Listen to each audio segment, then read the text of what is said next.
And a very warm welcome to the Cold Water Spout podcast, episode 2 for March. I'm Ben O'Leary. And I'm Dave O'Leary. And welcome to the show. So we're going to be talking about what's been happening to us since our last show. Indeed, indeed. What else, Dave? We've got some exciting things from the old Cabinet of Curiosities. We certainly have. We're also dedicating the show to Justin Towns Earle and Stefan Cush. We'll be talking about those two guys later on. Yeah, two great guys who've now become, got their own place in history. They certainly have. Yeah.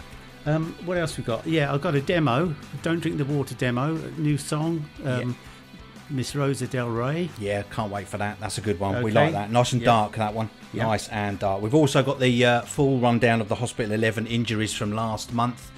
Thank you so much for the guys and girls that came to us and said, I've got one for you. Yeah. Plenty of injuries. Yep. Yeah. Good work. Nice work. And what else? And I've got a thing about electric cars. I want to talk about that. I've got got a bit of an idea. Might need some feedback. That's right. Yeah, we've seen the future, haven't we? We have seen the future. We have. Elon Musk, barking up the wrong tree. It's going to be good. It is going to be good. So that's all coming up on Cold Water Spout.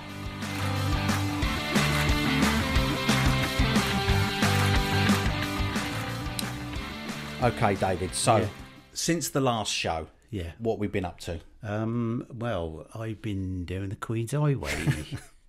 Doing what? Rambling and gathering kindling. Yeah, I saw it. Yeah, you made picture frames out of them, I think. I did, yeah. Rustic picture frames. What have you been doing? Well, I've had an eventful month, if I'm honest. Okay. Some of it's been highly creative. Some of it's been accidental. I can't remember. Did I tell you I got run over at the tip? No. All right. Well, I'll save that for another day. Okay. Perhaps we'll save that for another day. What happened? I had last week or week before. I got trapped in a car. Oh. What, your own car? Yeah. Well, yeah. I was getting some shopping and bits and pieces out of the boot of a Discovery Sport, and the tailgate started shutting on me. Oh, yeah. I think I waved my foot under the bumper and set it off. Right. But I don't know what made me do it, but instead of like running backwards away from the car, I just dived into the car. Oh, okay, yeah, that's a split second. Yeah, I mean, that kind of pouncing, that kind of, training never leaves you. Who knows what's going to happen? No, and when there's panic in the air. And there was mild peril, So I've dived into the car, because there's plenty of space, it's a huge boot. Yeah. But so the tailgate shut on me. That's Right. not the end of the world, but I am in the car now when I started off standing outside the car with my coat on. Yeah. But I'm not the key holder, I ain't got the key. Oh. And the thing's gone zzz and locked as well. Oh, right. So, okay. I had to be let out of a car, which was, that hasn't happened to me since waiting outside the King's Arms when I was 4 with a packet of crisps and a bottle of Coke. Oh, well. But I've also been creative this month as well. Okay. Doing a little bit of work in the garden. And living in this little shoe town, shoes are never far from my mind. No, cobbling, cordwaining, all those things, So what I did is I made myself some shoes. Now, technically they're not shoes, they're boots. You made some shoes? Well, I converted some, shall we say. Yeah. I had some wellies. Yeah. But let's just call them discount store wellies. Right, yeah. And they are aimed at people that may be a size 9 in foot. Right. But they've got that foot, when they make them, is designed to go on the end of a leg of a 4-year-old. Oh. So they've got no calf muscle or tibia or bones or whatever the bones are. It's just a big, huge foot, like a golf club. Right. So I couldn't get my leg in the top of the welly. Okay. Yeah. Even though they had like a buckle on them, that kind of hunter's looking buckle. Yeah. So I cut the tops off. Of them. Okay. Yeah. And I thought, well, I'll take a couple of inches. Yeah. But once you're armed with the gear to cut them, you get happy. Yeah. You get slapdash. Yeah. So I've made what I call bootlets. Because Bootlets, yeah. Because I didn't want them to be too short, because I'd have looked a bit of a twat, and I didn't want that. You reckoned, you? Yeah. Okay. What I wanted to do was be able to do some gardening, but go for a spontaneous pint when the pub's open in them. Very nice. Yeah. So I wanted them to be colour, blue, denim blue. Okay. So they'd look good with a blouson jacket and some rather dark. I can see it jeans. now. I can see it. I mean, you'd need bootlet cut jeans now, I think. Yeah. But proud. It's not the word. I'm strutting around in the garden. Success. I'm looking for things to do in the garden Success. so that I can have a go on them. Yeah, they're fantastic. Yeah. I'm well pleased with that. Yeah. So yeah, it's been quite an eventful. I saw Norman. Norman Pearl, the wrestler. Yeah. Well, allegedly. Yeah, that's what I heard. I've tackled him about that. There used to be there was the wrestler called Norman the Butcher. Right. Yeah. And there's tell that they've got the same surname, which is Ansel. And I've said, he said, no, that's not me. Anyway, I saw him. It's crossing on the other side of the road. Yeah, it was freezing. I said to him, "Hey, Norman, how you doing?" "Oh, hello, Dave." You know what he's like. Hello, Dave. How's it going? You know. I said, "Are you still writing your books?" "Oh, yeah." He's got a kettle in his hand. What? Not in a box, just in... a kettle. Right. A chrome kettle. Right, okay. Going to he said, "I'm off to my mother-in-law."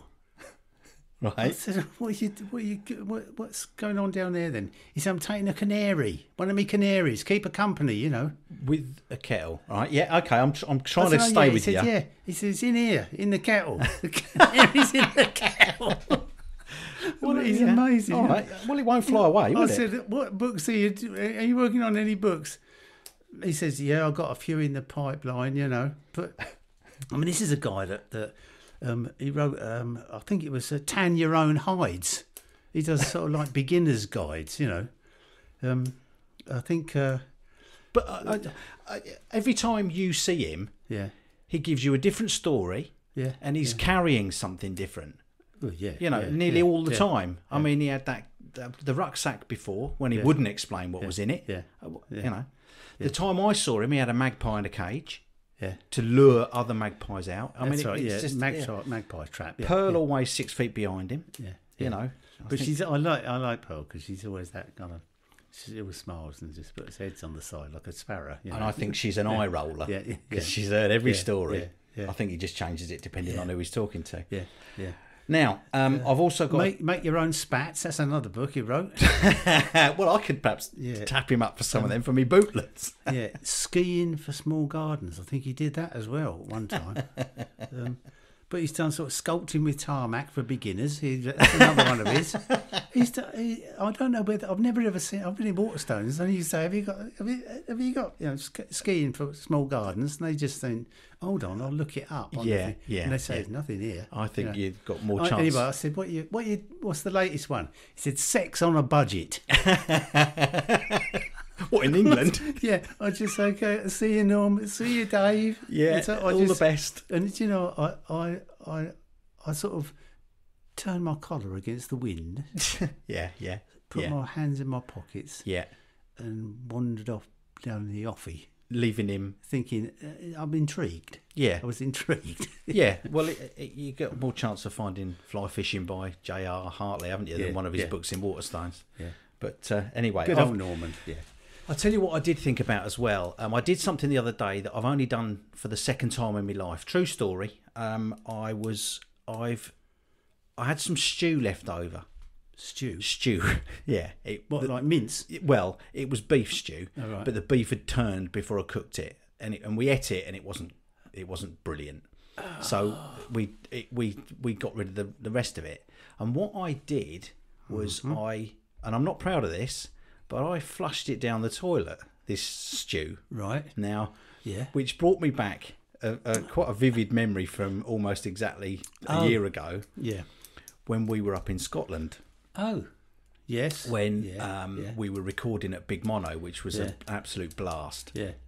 Fretsaw Records sent us up there to work with Jack, which was fantastic. However, we had to stay in our first ever Airbnb, didn't we? Do you remember? Yeah. And I'd never done it. I booked it through the app that I had to install. Yeah. And when we got there to this 2-bedroom flat, which took us age to find, didn't it? It did, yeah. It was a 2-bedroom flat. It was described perfectly right, and the lady talked us into how to, on the phone. She said how to find the front door and so on, didn't she?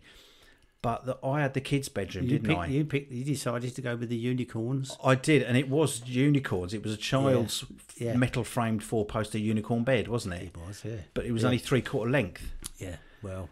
And it had a lot of things jangling off it. Well, mine was all right. Yeah, yours was all right, double bed. Yeah, I remember yours. Yeah. But I felt a bit hard done by. I don't think I've ever... I mean, it was cold. It was a cold, rainy night. Scotland in January, yep. I remember opening the door. Yep. And it was colder in the flat than it was outside. Yeah. And I couldn't believe how cold it was. It was horrendous, wasn't it? We're not built for the cold down here. I'm not, no. Soft southern... Yeah, but we got a curry, didn't we? We got a takeaway curry from an apparent award-winning curry house. I think in near town. They either got the order wrong or they just didn't like the cut of our jib, because we ended up with instead of chicken jalfrezes, we got like curried cauliflower. I don't know what it was. It was sort of I think it was like bits of rolled up corrugated card. I think it was. I mean, it was hard. You couldn't eat it. I was so hungry, but so disappointed in it. Well, I persevered a lot longer than you. I mean, I've never seen I didn't know you could get a curried cauliflower. I mean, the thing was almost whole.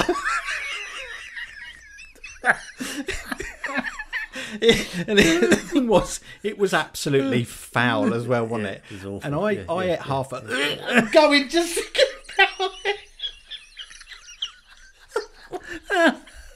just thinking. Sorry. Excuse me. We put that. We put.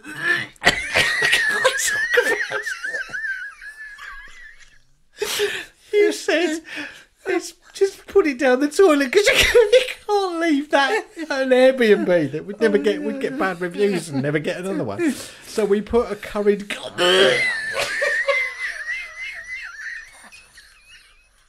I mean, you wouldn't give it to your dog, would you? Wouldn't. Excuse me. We got to move on. I can't. Poor cauliflower. Stop, man. Stop. I can't fucking feel really ill. Let me have a drink of water. I think my ribs have gone. Anyway, doing that reminded me of the cauliflower. I'm not going to talk about it anymore. It's no laughing matter. No, it's not. Right, we'll gather our thoughts there. Yeah. Okay. Now, are you all right to continue? Yeah, I think so. Well, I think we'll move on at that point. That was a bit more than we bargained for. Sorry to have. If you're eating your dinner, I'm sorry about that. Okay, so what we going to talk about now, Dave? You do Justin Townsend? Yeah, let's do that. Bless his little cotton socks. Yeah, back in August, Justin Townsend, Steve Earle's son and solo artist in his own right, sadly passed away at the age of 39 from a drug overdose. The guy was, as he would often refer when you went to see him live, was to quote him, a hopeless heroin addict, cancelling many shows and tours and so on when he would fall off the wagon, as it were. But nevertheless, absolutely tragic. A huge influence on our sound, and certainly your writing, Dave. Yeah. I do, when we saw him at the stables a few years back, he was just tremendous. And I remember he played that song, John Henry. Uh-huh, and because everybody thinks it's only a piece with just it's just him and the guitar. But he says everybody keeps thinking there's two guitars on it. Yeah, he had to do a piece on YouTube, didn't he? Yeah, so showing. He said, I'm going to play it for you now so you can see that it's just one guitar. But it was tremendous, absolutely brilliant. Yeah, well, we're going to play a little bit of a song by him. So this will be, I think this is Kids in the Street. So we'll just play a little bit of this just to give people a little snippet of what he sounds like. Okay.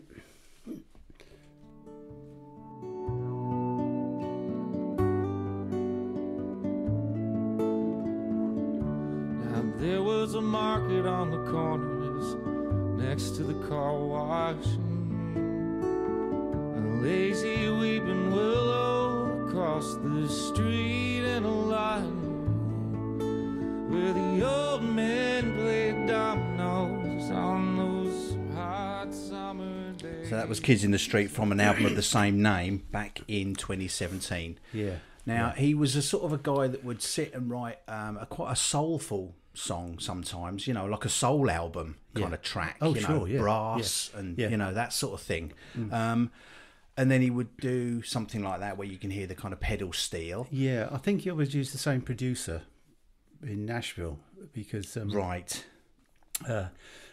His name escapes me, but he always said, I really trust this guy to do the best for me, you know. Yeah, yeah. What else have we got? Well, what we've got from him as well is the fact that when we were lucky enough to see him at the stables when we both went together, it was like a warm-up gig, wasn't it? Yeah. So there was only about, 60 people in there? I Yeah. mean, the stables in Milton Keynes, in Wavendon, is quite a decent-sized venue. But it was not even half full. And we counted that as a privilege, really, didn't we? Yeah. Because being Steve Earle fans, you saw him in Cambridge, Steve Earle. Yeah. And at the time, Justin Townsend was his guitar tech and guitar Did a bit of player, playing, wasn't he? He was part of the Dukes for a while. Yeah. And I saw him the next night at Shepherd's Bush Empire, the same tours, just the next night. So we kind of saw him kind of twice, didn't we? Yeah. But he'll do a whole gig, and any of the YouTube stuff and that, it's all him on his own, isn't it? Yeah. He's very happy just to get his little Recording King guitar, which has inspired you to get a Recording King guitar. Yeah. You know, what you describe as a 50 bob guitar rather than a a $2,000 thing. And he defends them as well. When he gigs, he'll say, I've got these, I love these guitars because I want young people that are broke. Depends what you're looking for, Exactly. They're like a parlour guitar, aren't they, very often? They do a good range, but they're if you're looking for something, a particular style of guitar, then... in fact, I used my little guitar on the... on the demo that we're going to talk about. Don't Drink the Water demo. We'll come to that, won't we? Yeah, exactly. But what I'll do, I'll play another track by Justin Townsend. This is Lone Pine Hill from an album, one of his earlier albums. Yeah. This is when he was a bit more kind of gritty. And I love this, he was a bit more doing his own thing. This is from 2006. This is Lone Pine Hill. Okay. Brush to get to the riches below, and when they pulled out they left a cold black ground and one pine standing alone. So take me home, Lone Pine Hill.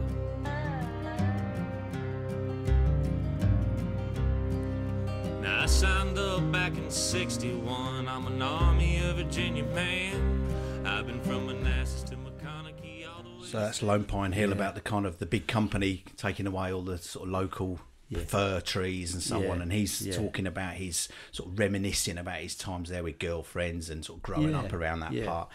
But it's kind of got a dark vibe, that although the album's called The Good Life, it's got a very dark soul. But then if the guy's really properly struggling with drugs all the time, really heavy drugs, it's going to have that dark, deep, scary undertone. I think, it's subject matter that comes to you. I think you just decide that you're going to think about something, and a song comes out of it. I mean, I know his dad, Steve Earle, was kind of always had that kind of political edge to what he does as well. You know? So you can see why Justin is dipped into that kind of righteous thing. I mean, he's hard done by. He's clearly well read as well, though, isn't he? Yeah. The thing I noticed about him when he played live,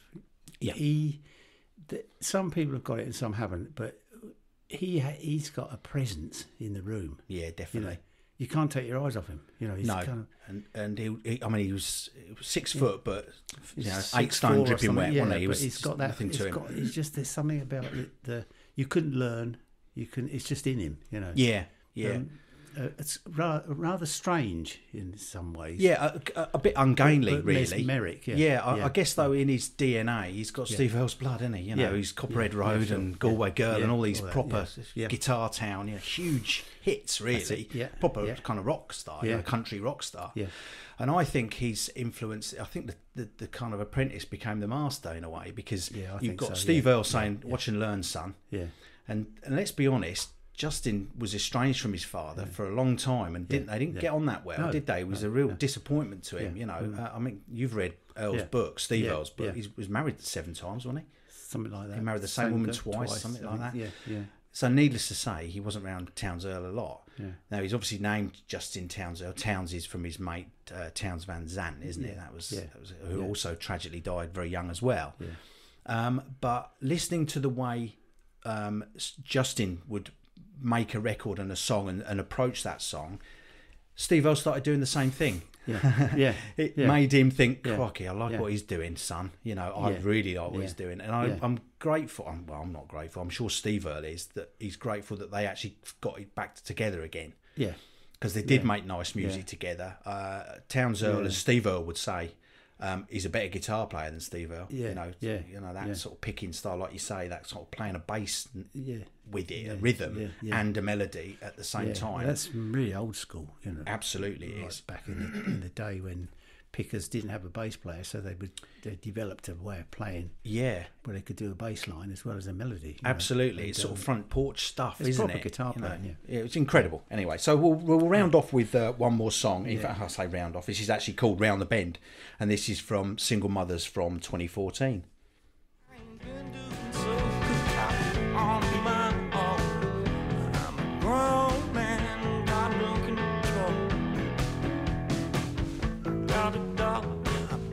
I can turn it into fire. I might take you out to dinner later on tonight.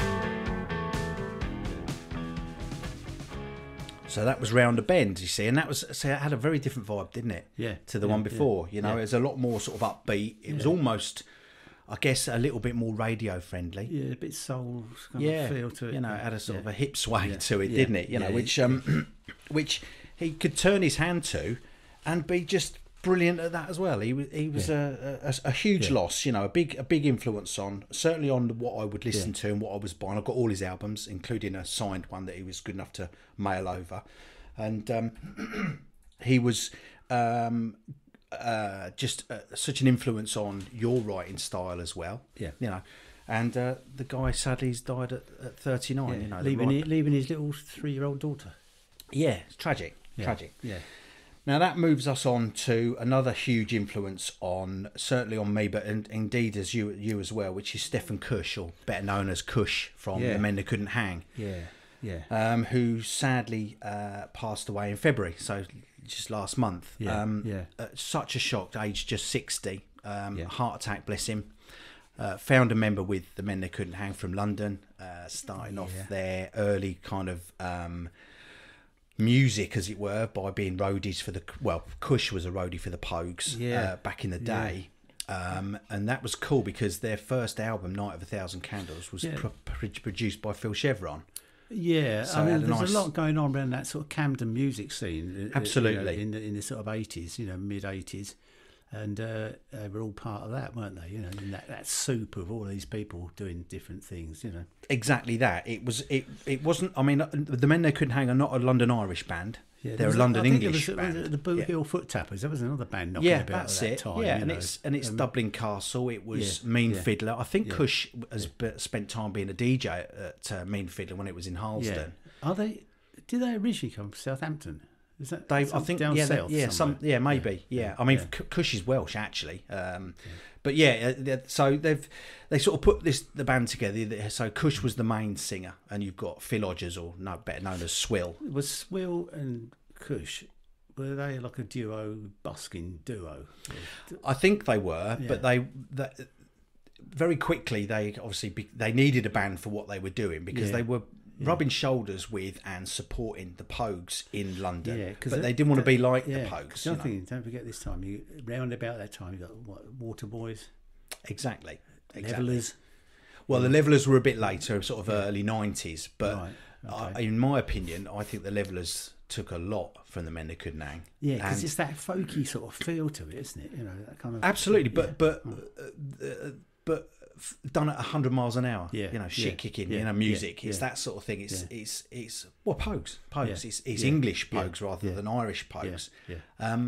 But I like the fact that they weren't trying to emulate anybody. They were just themselves. And then I was a big Levellers fan back in sort of 90, 91 and so on as they became bigger and bigger. And they must have looked at Men That Couldn't Hang and thought, we want to do what they did. We just want to maybe put it a bit faster, speed it up a little bit, you know.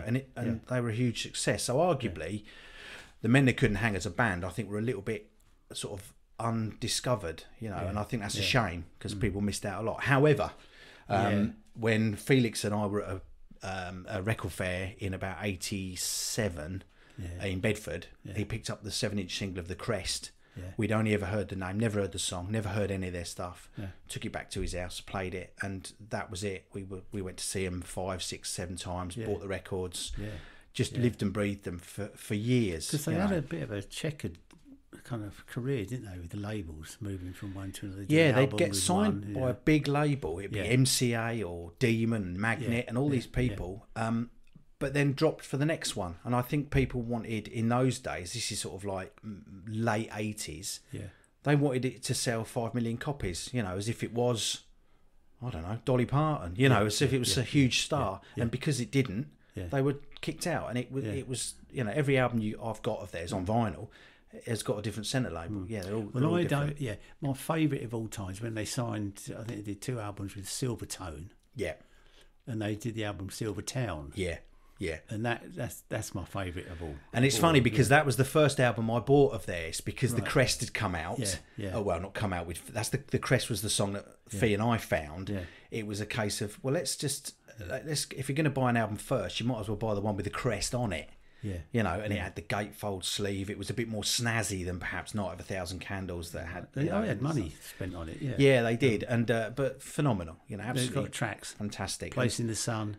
Yeah, Rosettes. Brilliant. Well, shall we play something? Rain, Steam. Was it Rain, Steam and Speed? Yeah, that's it. Yeah, that's it.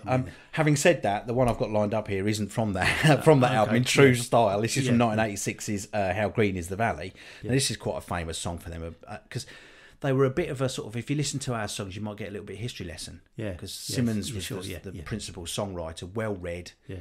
Odgers as well, Swill, they're all well read, so they know their English history, so they'd write about it, and they'd write about Oswald Mosley and all sorts of things, rioties, Toll Puddle Martyrs, that sort of, you know, that sort of unionism and that sort of thing. So I think what we'll do is we'll have a few seconds of Ghosts of Cable Street. Great. The sound of marching beats and the voices of the ghosts of Cable Street. Dressed as stones and battles and the gun. With courage we shall beat those black shirts down. So mile by mile they come on down to a place called Cable Street. So that was the Ghosts of Cable Street from their 1986 album How Green Is the Valley.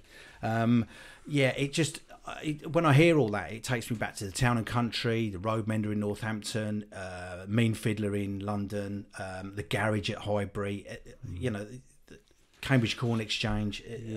I went to see him so many times with so many different people. I mean, they were supporting like Bowie and people like at one point, weren't they? Well, they did. Bowie played at the MK Bowl, which was a kind of talked about gig. You know, it wasn't just a by the way gig. It was a proper big gig, and they supported. Fantastic. And when did they do? They did a 25-year kind of get together, didn't it? Celebration. They did, and I was at that. That was at the Garage in Islington where they did a DVD of it. Right. Was Cush doing stuff on his own?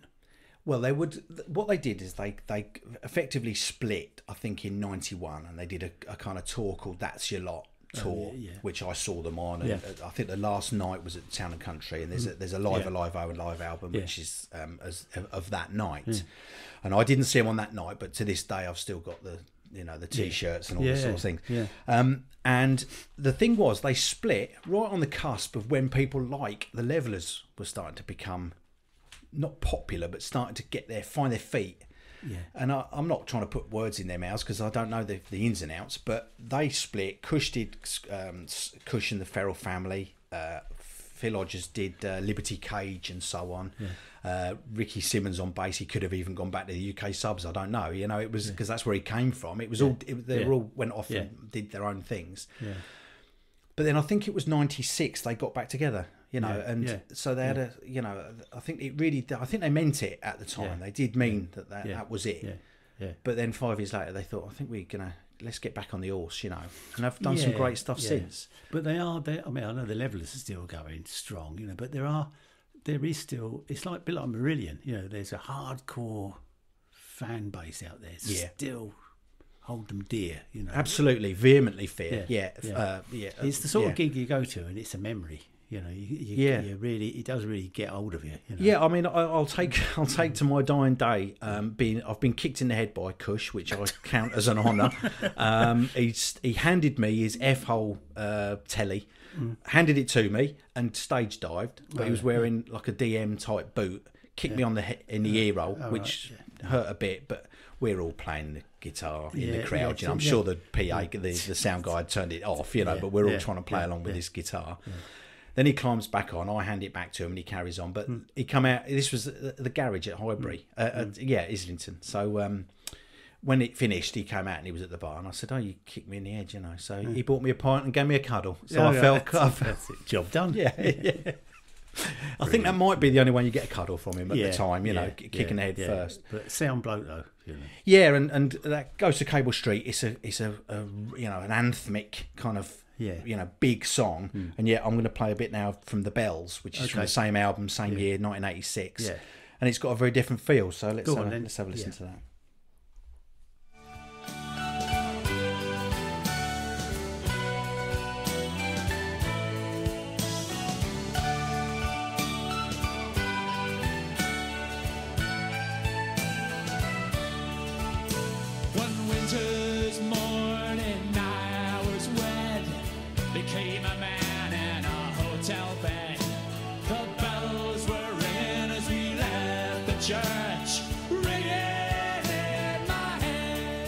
That's a good song, that is. There's some good lyrics there as well. You know, winter's morning I was wed, became a man in a hotel bed. I love some of that. Ironically, their most famous hit was actually the cover of what's the Irish one? Greenfields of France. Yeah, that's their sort of their biggest hit. And yet that's a shame in a way, because they're better than just doing a cover. That's a great song, don't get me wrong, but the Furies kind of own that in a way, don't they? They're the Dubliners and so on. It's been done to death. So although this was early 80s, to be fair, but they had a sound that they could genuinely call their own, and getting people like Mick Glossop on board to produce most of their albums after Phil Chevron did the first one. It gave them kudos from the start, and I'll be a fan till I die, and I've got friends that will be too. You know, they get deep in your soul, and because of that, I'm going to play one more track. I'm going to play "Restless Highway" from this is "Wait for Bonaparte." Give it a lash. From 2 years later. This is 1988. What are we doing? Are we going to play? There we go. There we go. Like a furnace in the sky. I'm traveling on the highway thinking of lust and suicide. Tuesday was a party with a Barnum's lonely daughter. Love is best for strangers, it's a bargain, not a stroller. It's playing cards with conmen in that corner of a shipping, or a little touch of dying in the arms of Josephine. Wheels are turning on a restless highway. Everybody's looking for a rendezvous. Chasing the horizon on a restless highway. And that was Restless Highway by The Men They Couldn't Hang, and that was Waiting for Bonaparte, the album. Now, I mean, they shared the lyrics, so you can't just pick any song you want, because Swill might have sung the entire song. If you just pick them random, you have to sort of pick the ones that Cush did. But very, very sad, very sad. You know, heart attack at 60. So we dedicate this show to Cush and Justin Townes Earle. Gone to the big gig in the sky. They certainly have. So thanks for the memories, both of you guys. Really, really do. Excellent. Okay, now moving on, David. On a lighter note. On a lighter note, well, that's debatable. What happened to this Hospital 11 then? Hospital 11. Now, what we did last time is we put a shout out, didn't we? Yeah, we you did, and I were talking, and we thought, well, let's think about some good, hilarious injuries on the football field. Yeah. Only hilarious to some. Well, certainly not to Bert Troutman. and David Boost, who we actually came up with ourselves. But we did get some people come back to us, didn't we? Which we are eternally grateful to, certainly to Pete Clark, or Pete the Girth, as he likes to call himself, and Felix Thompson down there in Portland. So we know that YouTube stretches all the way to Braintree and Portland. So. And they very kindly given us. Clarkey, in fact, gave us a sort of a biscuit 11 because he'd got carried away on a night shift. That was good. I liked that. I liked it. I thought they should play the Peak Friends Show Business 11 veterans. Bringing the Bourbons off the bench was a masterstroke. Masterstroke. It's sticking with the custard creams and midfield diamond. Perfect. However, brilliant, being time conscious, we can't go through Pete's Peak Friends 11 or whatever it was, McVitie's All Stars. The malted milk though in the back four, brilliant. Well, it's the equivalent of it's the dairy bus being parked. And Jamley Dodger in gold. Well, rose like a salmon. Oh dear. So we've got a few hospital injuries here, haven't we? That we've got. Now there is a fairly obvious one as well, which was Mark Wright when he was playing at Southampton Football Club. I think he clattered with Peter Shilton. Who I remember playing at Forest very well. Obviously the legendary England keeper. He was stretchered off. He qualifies. So he can come in. Freckles and stretchers. Definitely, you're in for that. He had broken his leg, so it was a proper injury. It wasn't just a sort of a Sanchez cut lip. It was a proper leg fracture. Another obvious one that we didn't remember, Dave, was Terry Butcher, of course, England duty. Yes. Which has spawned probably 1,000 T-shirts and 1 million posters of him with the eyes on him. The bloodied. I mean, the bloodied bandana. That's it. But the eyes of a madman. Well, eyes of a butcher, frankly. Covered in bacteria. Norman the Butcher. I mean, getting clattered against Sweden in Stockholm. I mean, that will ever be etched. He's putting himself there on the line. He did, and I think he could cut a few other players. Proper hero. What else have we got on the players 11? Now we had this fella. Two people came in with this. This was Felix and Pete coming with the same one. This was our friend Paulo Diogo, or Paolo probably, playing for a Swiss side called Servette. Now, not a team I really know about, not a player I really know about. Not on my tongue. No, not on the tip of anything. No. However, he scored a goal for Servette. Like footballers do try and do. And in his moment of glee, he jumped onto the kind of fencing that separates the supporters from the ground, from the pitch itself.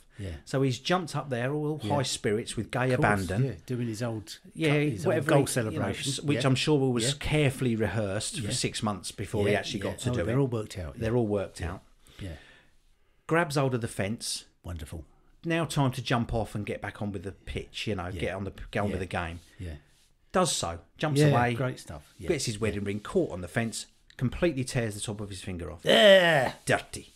And so actually off, and as the video of this podcast will show, it's not for the light-hearted, it's a grim picture of him holding his hand up. However, the referee is kind of in the centre circle at this point, waiting for the game to restart.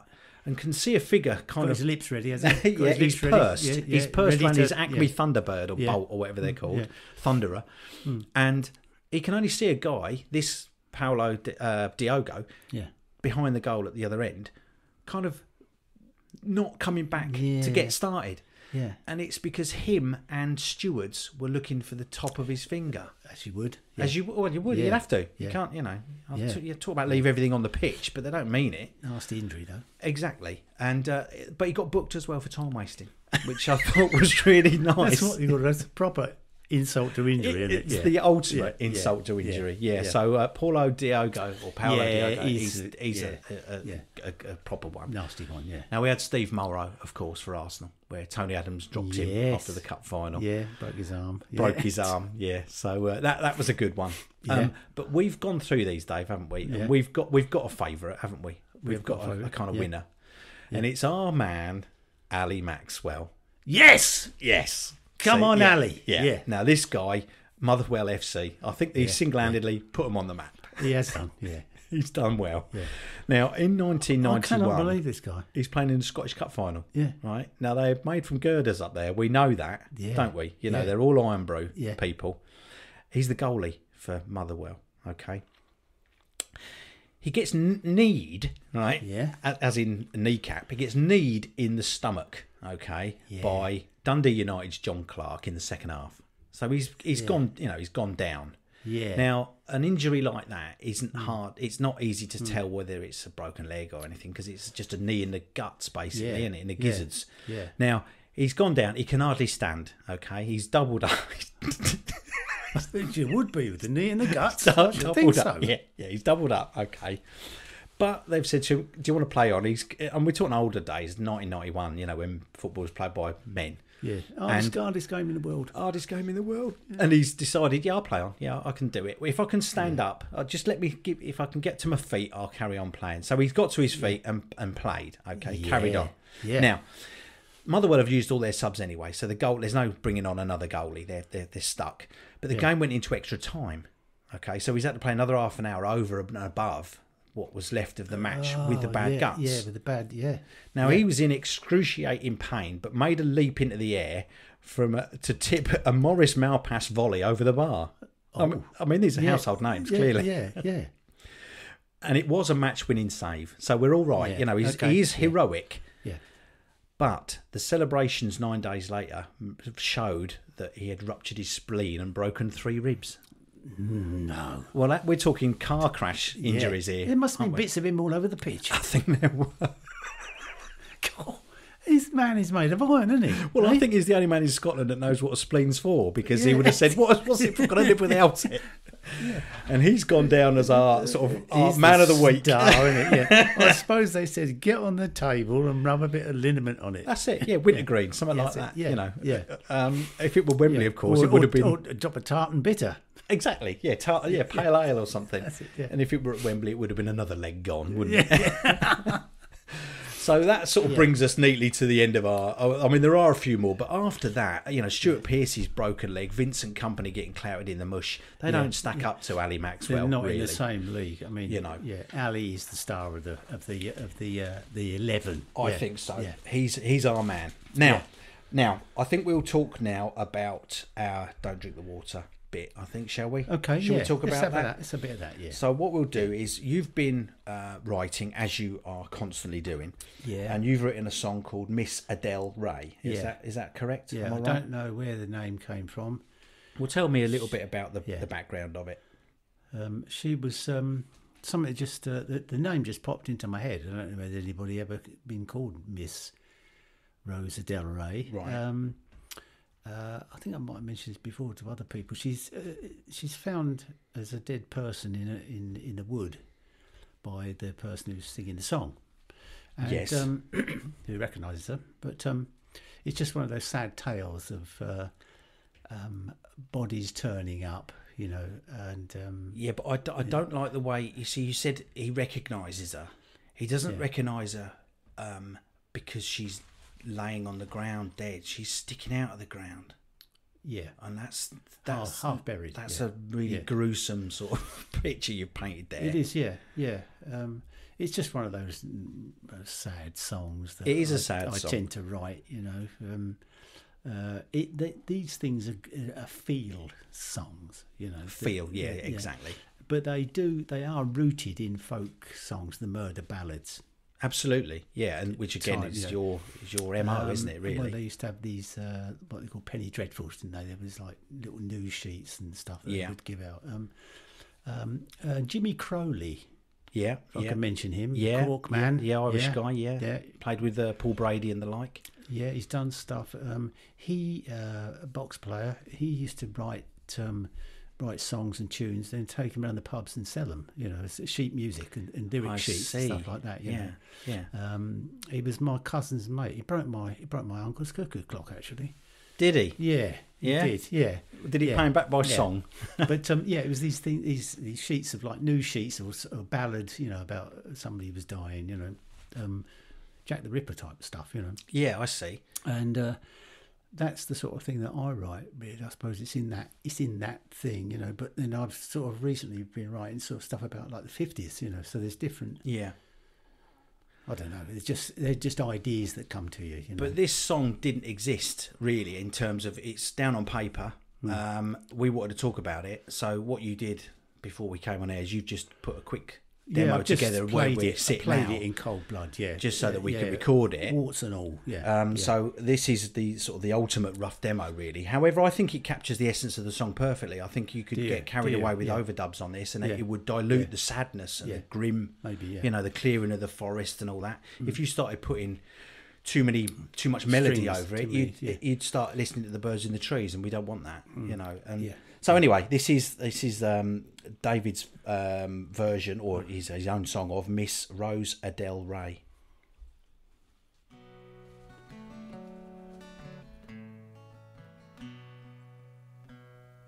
Straw in her hair from last night's sleeping. Early in the morning as the moon slips away, I could smell her tobacco as the breeze was arising, and I saw her in the clearing, Miss Rose Adele Ray.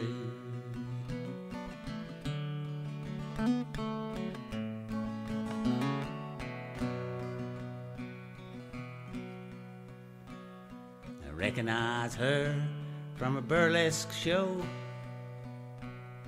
admired by strangers and flushed with desire. Didn't see the omens or the heartaches arising as the wren and the nightingale flew over her fire.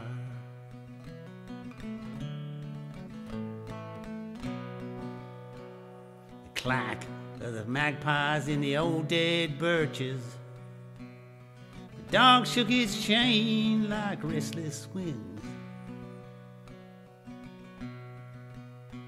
and a voice from a memory sang a roving I'll go. Miss Rose Adele's eyes are as bright as her rings. She had a lover, a man of good measure,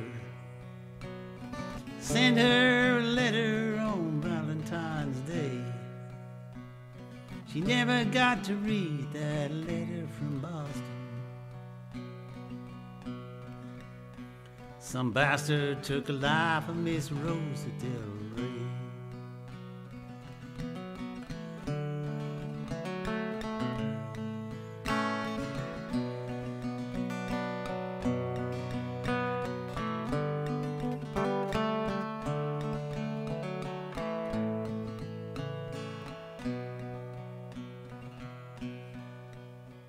She sat in the ground like a half-buried bottle, her voice just a memory like an old nursery rhyme.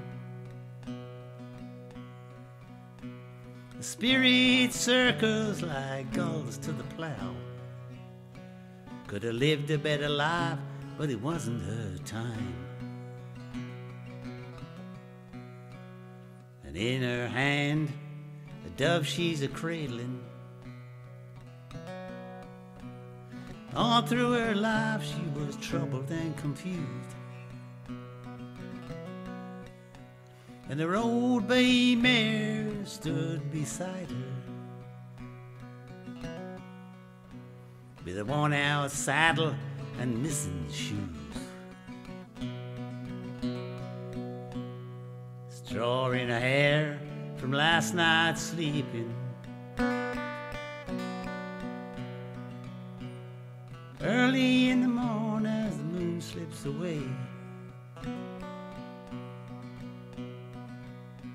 I could smell her tobacco as the breeze was rising. I saw her in the clearing, Miss Rose Adele Ray. And there we go. That was Miss Rose Adele Ray. Yeah. They don't get much darker than that, Dave. They don't, no. There's a few lines in that the image of her, which says that her eyes were as bright as her rings. Yeah. And that image of her sort of in the ground with her eyes open it's very disturbing. Yeah, it's the whole song's bloody harrowing, frankly. Cradling the dove in her hands, you know. It's But just you're playing, going back to JTE earlier, Towns Earle, you're playing your Recording King guitar on that, aren't you? I am, yeah. Yeah, and it's got a very mellow parlour, quiet. It lends itself real nice to quiet. Yeah. Because it doesn't resonate too much. It's not too big and dreadnought sounding. It's a strange thing, but I got to tell you, it's got more sustain. Yeah. Than my J45, which is your Gibson. Yeah. Yeah, really? Is that right? You wouldn't think that. I think so. Yeah. Yeah, and yet the Gibson's a much bigger body. You know. Yeah. Bigger waist, everything. Workhorse. Yeah. Yeah, and an industry standard, really. Yeah. Yeah. But these little guitars, I mean, they don't suit everybody, but I just love it as a guitar. You know, it suits what I'm doing, you know. Yeah, I we've just sat it out. We've heard that song. You've played it, you know, an hour ago. Whenever you recorded just for today. Yeah, sure. And we're both still sitting here nodding and going, "That's a good song." We're listening to it as if we've never heard it, kind of thing. Yeah, exactly. Yeah. It would do as a demo. Yeah.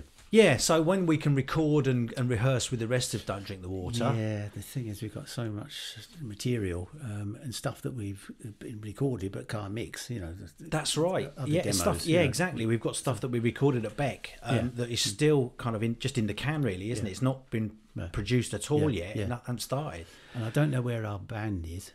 No, I know. Andy asked the other day about, look, come on, let's get together, you know.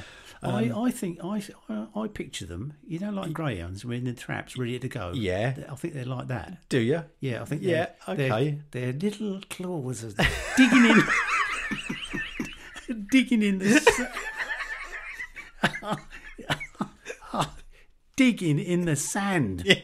You know, rearing to go. You know, with men in white coats pushing them from the back. Especially Mad Dog. Mad Dog, which of course he can have the stripy red number 6, can't he? Talking about Mad Dog Bob. Yes. Do you remember a while ago I was talking about electric cars?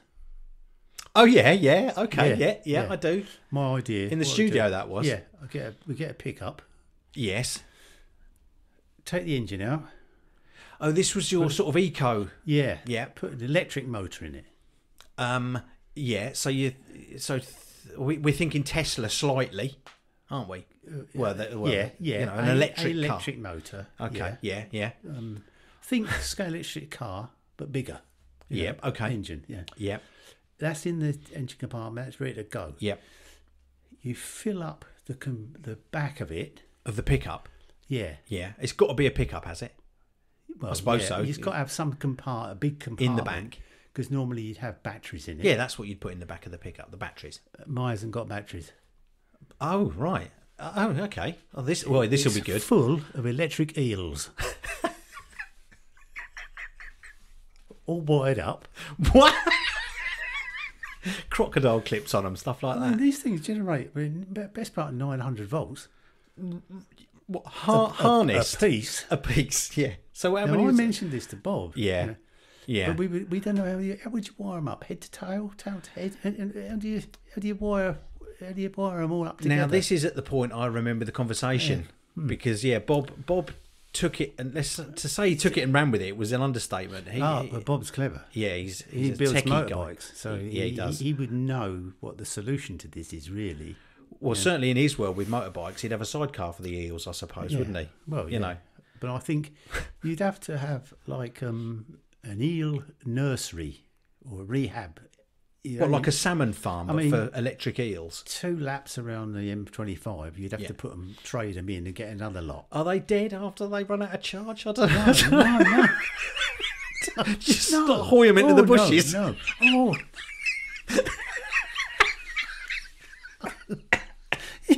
Like the verges covered in jelly. Dead eels. They're not actually eels. They're called knife fish, I think. Eels. Are they? Yeah, but they're full of plates, aren't they? Electronic plates. Yeah. They generate. Yeah. You know. So you do you recycle. Yeah. Well, recharge them. Recharge them. You would, wouldn't you? Yeah. Yeah. So I reckon this could be a right belter.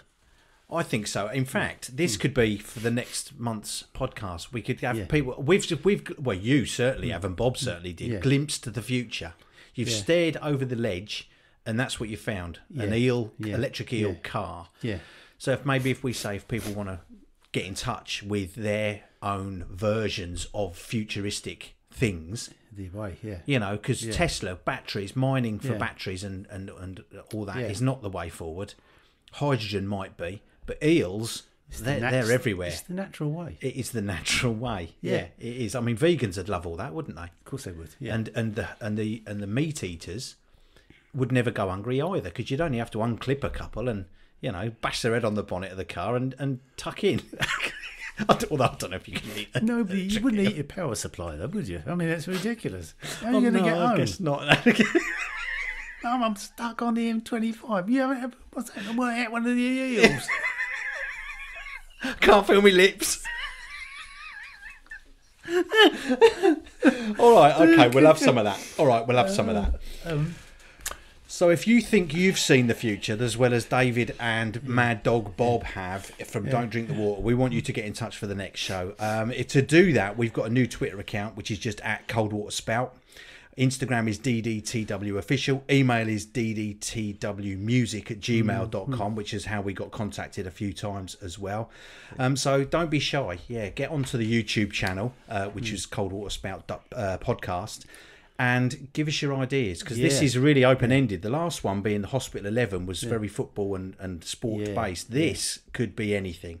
You know, you've got people trying to put rockets into space. You've got cars, self-driving cars. You know, this could be a huge thing. We could be onto something. Yeah, I think the pedal car is a good thing, geared up properly. Now, of course, you're in the C5, Sinclair C5 territory. Well, I think every car should have two panels in the driver's footwell and the passenger's footwell at the front. Right. Any sign of trouble, Like a learner car. Flip the trapdoors up, pull up the pedals, put pins in, lock them in, and then you just... sign of trouble. The trouble would have to be about 2 miles away. No, you know, enough to get you going, you know, the right gearing, you know. So it would be like a recumbent, but for both of you. Yeah. I see. Yeah. Yeah, but they're a breed, those people, aren't they, that ride them? All you need is enough to get yourself into the inside lane out of the way. The older. Oh, I see. Yeah, okay. As long as you're not on a smart motorway, or you'll be killed anyway. Yeah, I'll tell you, people, if you think smart motorways are a good idea, I've got something for you to do. If you think they're good, you go on a smart motorway, pull into the inside lane, and park there for half an hour, and you tell me if that's a good idea. Yeah, exactly. Yeah. So people, vote with your steering wheels. Do not drive in that lane. Yeah, exactly. It should be the hard shoulder. We have to take it away from the Highways Agency, the government, who think it's a good idea. Yeah. If you want to get somewhere, don't get caught in a congestion. Just leave home earlier. Yeah. But don't drive in that. No, I agree. I completely agree. God, we've gone all serious. We have. We've gone from flushing food down the toilet we've seen the future to public information films. Yeah. You know, we'll be telling people don't talk to strangers or don't fetch your frisbee out of the substation next, I suppose, aren't we? Yeah. Anyway, it's been an absolute joy today. We've gone a little over half an hour from before. We've done an hour this time. Okay. But I think that'll be okay. I don't think people will mind too much. No. So thank you all very much for listening. We have been Ben and David O'Leary. You've been listening to Cold Water Spout Podcast, and we will see you next time. Adios. Bye-bye.